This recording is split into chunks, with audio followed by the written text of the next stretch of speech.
Am I the a-hole for tossing a Father's Day gift for my ex-child? I, 45 male, have a daughter, Cassie, 19 female, with my ex-wife, Mary, 47 female, who cheated and left me for another man. When she showed up to the divorce hearing fully pregnant, I knew that there was no going back. She gave birth to her daughter, Jane, 14 female, with plans to marry the father, but he died in an accident when Jane was just a few weeks old. Jane's paternal side was extremely religious, ashamed that her father was an adulterer, so they wanted nothing to do with her or her mother, and even went as far as to deny any blood relation because Mary was a woman of ill repute. Mary doesn't have any brothers and no father, so Jane grew up without ever really having a father figure. It was never explicitly stated, but Mary was hoping that I'd be in Jane's life, but blocked at every turn. She doesn't get to betray and discard me and then try to come back when things didn't work out. I've remarried and have my own family, but since Jane is Cassie's sister, I still make the effort to be nice. I don't take Jane with me in family trips, but I let her come to the house when Cassie has special events there. I only started becoming more distant towards Jane when she tried calling me dad a few times and Mary wouldn't intervene. Once Mary got a boyfriend, I was relieved to be left alone and aggravated when things didn't work out between them because Jane started trying to start a father-daughter relationship with me again. This past Father's Day, my family surprised me with a special lunch, and Jane managed to slide her way in there. I would prefer she leave, but I didn't want to make another awkward situation for Cassie and didn't raise a fuzz. When it came time to cards and gifts, Jane gave me a present and quick speech about how great of a dad I've been, and shown her what it means to be a good parent. It was a touching speech, but I wasn't particularly moved by it. Because I felt put on the spot, I accepted the gift and let Jane give me a hug. Then, when the day was over and everyone was gone, I tossed it in a Goodwill box we have in the basement. My wife thinks that I should keep it even if I don't like it, but I don't want to send a message that there's hope for Jane that I'll be the father she's always wanted. Am I the a-hole? Edited to add. Again, because I keep seeing this in the comments. 1. I've told Jane not to call me dad, or think that just because I do things with Cassie that I'll do them for her. 2. I've talked to Mary about this more than once, but she's of no help. 3. I don't blame Jane for what her mom did, but I don't understand why I need to be a father figure in her life to prove it. 4. I don't even want to be a paternal figure for her because that would require a certain amount of time and labor that I'd rather give to my own children. 5. Mary and I weren't intimate for months during Jane's conception and there was a DNA test. There's no chance that Jane is mine. 6. Yes, I've only ever talked to Jane about this once. How many times do I need to tell her to make it clear? 7. I didn't even like the gift that she got me. Now for the top comments. This might be one of the saddest AITA I've ever read. I completely understand where you are coming from, but honestly, I feel like without you, that kid is going to end up in a real tough spot in life. I'm not qualified in any way to say who's an a-hole in this story, except your ex-wife. From my perspective, I would always try to help out a fatherless kid. This is really tough. Good luck to all of you. Every bit of this points to not an a-hole, but she's a kid. She's not asking for money, she's just asking for someone to take an interest in her. I get you are in no way obligated to Jane, but is being a good, safe adult in her life such a horrific burden that is a hard no? It might be, I don't know. But it certainly seems like she could use someone to care a little. Not an a-hole. But please, as an adult who used to be in Jane's position, just ask her one more time to stop calling you dad and advise your biological daughter to hang out with her in places where you are not going to be present. As time goes on, stop inviting her to gatherings altogether. It might hurt her, but this is the safest way to let her go, without causing serious amounts of negativity. When she gets older, she will most likely understand the reasons behind your distant behavior. Good luck, Opie. Not an a-hole. You shouldn't have to play house/dad for someone who left you for someone else. While it is sad what happened to Jane's dad, that doesn't mean you have to step up. You have your own life and children, and have made it clear that the relationship with Jane is solely for your daughter's sake. You did good by accepting the gift and thanking her in the moment. You have no obligation to keep said gift after. Agreed. While I feel sorry for the girl, what else is a person to do? That's not his kid, and Opie's doing a lot to not upset her or his daughter, but there should be a strong boundary set. Not everything in life is fair, and set out for us, we have to deal with the cards that we're given. It's not fair, but life isn't fair. This should have been nipped in the bud when she was a child, but I'm guessing this is all on her mother. Shaking my damn head. Not the a-hole. Now for the next story. Am I the a-hole for kicking out someone out of my birthday party for bringing an unwanted gift? So here's the backstory. Me, 30 female, and my ex, 32 male, Tony, broke up 8 months ago. The reason for this breakup was that I was fairly certain he was cheating on me with one of his friends, Tammy. He denied it, but honestly, even if he wasn't actively cheating, he was not invested in the relationship anymore because it was obvious he had fallen for her. Lo and behold, after our breakup, I moved out, and he almost immediately got together with Tammy. Now, I'm trying to be the bigger person and move the hell on with my life, but for some reason, both of them won't really let me do that. Tammy sends me memes, invites me to things, and when I tell her no or ignore her messages, my ex decides it's his turn to tell me I'm being mean to Tammy for no reason. To be clear, I'm not asking if I'm the a-hole compared to Tony and Tammy, because I know I'm not. They're being absolutely ridiculous. My question is, this last weekend was my 30th birthday party, aka a get-together at a bar with some friends of mine. The grapevine does its magic, and somehow Tammy finds out it's happening and asks if she can come. No, you cannot. Cute Tony poo-pooing me. I finally work up the nerve to block them both on every social media platform I can. I told my guests, hey, if Tony and or Tammy show up, I'm making them leave. My 5 or 6 friends know them both and know the situation I'm in here. So Tony and Tammy don't show up, but you know what does?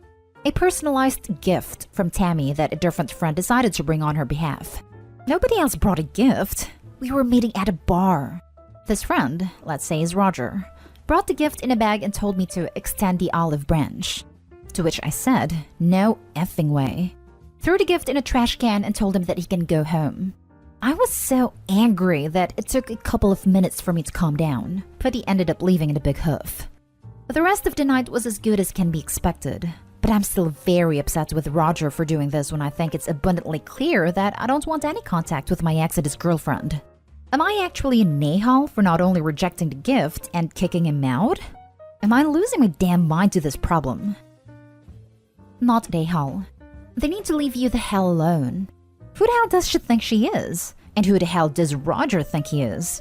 This just seems ridiculous. If someone doesn't want anything to do with you, why force it?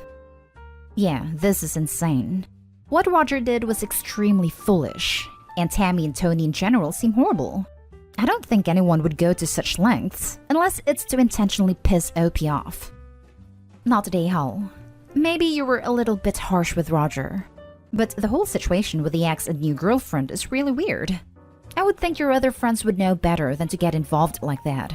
If Roger knew about the situation, he should have refused to pass along the gift. On another note, it seems like Tony and Tammy know they are a-holes and are trying to force a friendship on you because they don't want everyone else to think poorly of them. Threaten to get a restraining order if they contact you again. Good luck. My feelings exactly. Roger is between a rock and a hard place, so maybe kicking him out was a bit harsh, but he 100% could have handled this better. Just off the top of my head, he could have given you the gift after the party. Or better yet, on an entirely different day. He could have let you know in advance that they reached out and would like to send a gift with him, and ask if you'd be okay with that. It does seem like he was used by these people and couldn't stand up for himself, but he could have at least worked harder to find a loophole. This is a good point. I guess I didn't think about how Roger might have been pressured into going along with things. He's not a bad guy, but he can kind of get swept in the why can't we all get along thing. So I can see how it'd be easy to convince. Oh, we just want to mend fences with OP. Please give this to her so we can all be buddies. In hindsight, I'm definitely planning on talking to Roger and explaining why this hurts my feelings so much. Hopefully he understands. Next story. Am I the a-hole for telling my mom to stop treating my brother like a kid? I, 21 female, recently had a big fight with my mom. My brother, 17 male, has always been my mother's favorite. And no, I'm not just saying this, but she tells this to everyone around her. So since we were kids, he has been coddled his whole life. He checks his computer, his phone, barges into his room without knocking, even tries to hand feed him at this age. Anyway, he is a teen, and now absolutely hates that he doesn't get his privacy/independence. Anyway, It's COVID and he had this date with a girl. In my place, COVID is handled good, so we can go to cafes if we follow the rules. My brother even told my mom about the date, and guess who followed him all the way? My mom. She sat in a booth nearby pretending to hide, and then my brother said he went to the bathroom and his date followed him. He said that he did it because he saw our mom there, and just wanted to kiss his date away from our mom's prying eyes. Anyway, they were therein for like 5 minutes when my mom barged in, physically separated them and yelled at the girl for ruining her baby, and that she was a bad influence. It got worse up to the point the girl called our family a bunch of creeps and left. My mom didn't stop. She was like, "Baby, did she hurt you? Are you okay?" And my brother, who never cried in public as a teen, called me crying to come pick him up because he was that embarrassed. I went and my mom wouldn't let him come with me because she said only she can calm her baby. That's when I told her he is calm and just freaking mad at her because she is treating her like he is 10, and that's embarrassing him. All of this happened at the parking outside a cafe where my mom dragged my brother and his date out. And after I took my brother to my apartment, we talked and he doesn't even want to go back home because of many other incidents too. My mom is calling and texting saying I had no right to act like an a-hole and embarrass her in public. And even my dad says my way of handling the situation is completely wrong. I still refused to apologize, so does that make me an a-hole? Now for the top comments. Not an a-hole. Sounds like he is done with how she is, and is trying to cut the apron strings. Yes, he loves her, but says that being home is suffocating. I keep telling mom that at this rate, he won't even contact her as an adult in future. That is very true. Her is mothering him to the point of treating him like a baby, and if it continues even after he moves, then he might go no contact. Not a hole. What your mom is doing is creepy and inappropriate and is going to ruin his life. I'm not being dramatic. Someone needs to help your brother set some boundaries with your emotionally incestuous mother now, and it seems like you're up to the task. Not a hole. One of the roles of an older sibling is to protect the younger one. Sometimes you have to protect them from your parents. You can suggest if he wants to go out again, you'll be the chaperone. You can tell your parents you two are hanging out. Technically true, and just make sure you're not being followed. This should give him cover until he turns 18. He won't like it, but who's the better tag-along? You or mom? Unfortunately, you will have to return him to your parents. Yeah, they're playing this card. He is 17, so he has to go back home, but he is going to be 18 in 5 months. Last story is titled, Am I the a-hole for favoring one of my twin nephews over the other, despite both twins telling me to stop? My sister, 36, has 4 teenage kids, all boys. The youngest 2 are a pair of fraternal twins, Alex and Brian, now 14. My sister has been regularly sending the twins over to my place whenever she needed a break since I moved near her 2 years ago. I, 26 female, do not have kids myself, but I love having them over. I'm particularly fond of them as I grew up babysitting the 4 boys for loads of spare cash. The only issue is that Alex is clearly my sister's favorite child, and everyone is aware of this. To be fair, he is the stereotypical good kid. Extremely smart, good-looking, well-spoken, and charismatic. Everyone loves him. Brian is more quiet, meek, less blessed in the looks department, but not a bad kid at all. But I seriously think there's a cruel streak in Alex. I caught Alex daring Brian to drink pee when they were 9. In quotes, because Brian confessed that Alex threatened to cut him out of their friends group if he didn't do it. I've personally heard Alex's horrible comments about Brian's weight, looks, intelligence, etc. when he thinks I can't hear them. Brian has also shared that Alex has been vandalizing his belongings, spreading horrible rumors at school. My sister absolutely refuses to punish Alex, or send him to any sort of therapist/professional who can help. She says it's just boys being boys, and it is not my place to override her parenting decisions. So I've been trying to balance out the favoritism while they're at my house. I usually ask Brian for his preferences in minor things, like picking out the dinner that I cook for them, the movies that we watch together. If Alex makes snide remarks, I shut it down immediately. But the more I speak up for Brian, the angrier Alex gets. It has gotten to the point where Brian just defers to Alex's preferences, and is asking me to get off this so that Alex doesn't take it out on him when they get home. I get where Brian is coming from, but I can't just let this go. My sister doesn't do anything about it. So Reddit, Am I the a-hole for consciously treating my nephews differently and not stopping even though they both want me to stop? Your sister allowing Alex to treat Brian like this hurts both kids.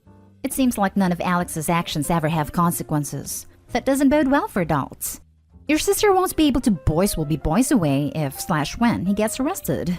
All that being said, it seems like at the end of the day, you are currently making Brian's life harder. He has asked you to stop.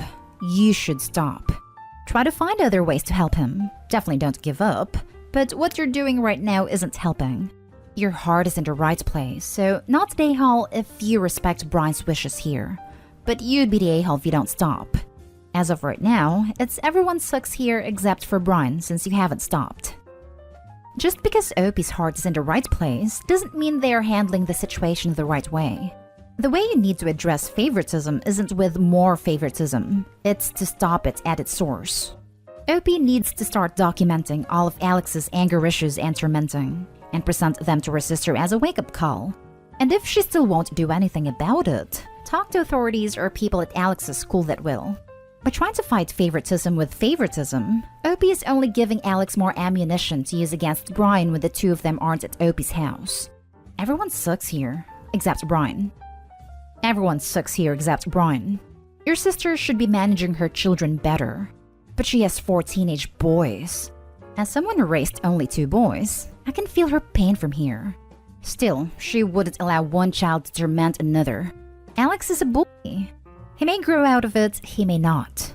But he's also only a kid and should have clear boundaries with proper consequences. And finally, you're the a-hole for continuing getting Brian tormented, and possibly worse now that you're showing him favoritism. You know this is causing problems for him. Brian has asked you to stop. That's as close as he'll ever get to reporting his brother. If you really want to show Brian that you care, stop trying to show Alex that you prefer his brother. If you insist on doing nice things for Brian, do it in private. Ask him what some of his favorite things are while Alex isn't around. Then buy it before they show up and announce how much you enjoy it and want to share with both of them. Yes, it's manipulative and deceitful, but when dealing with someone like Alex, that's the only option you have.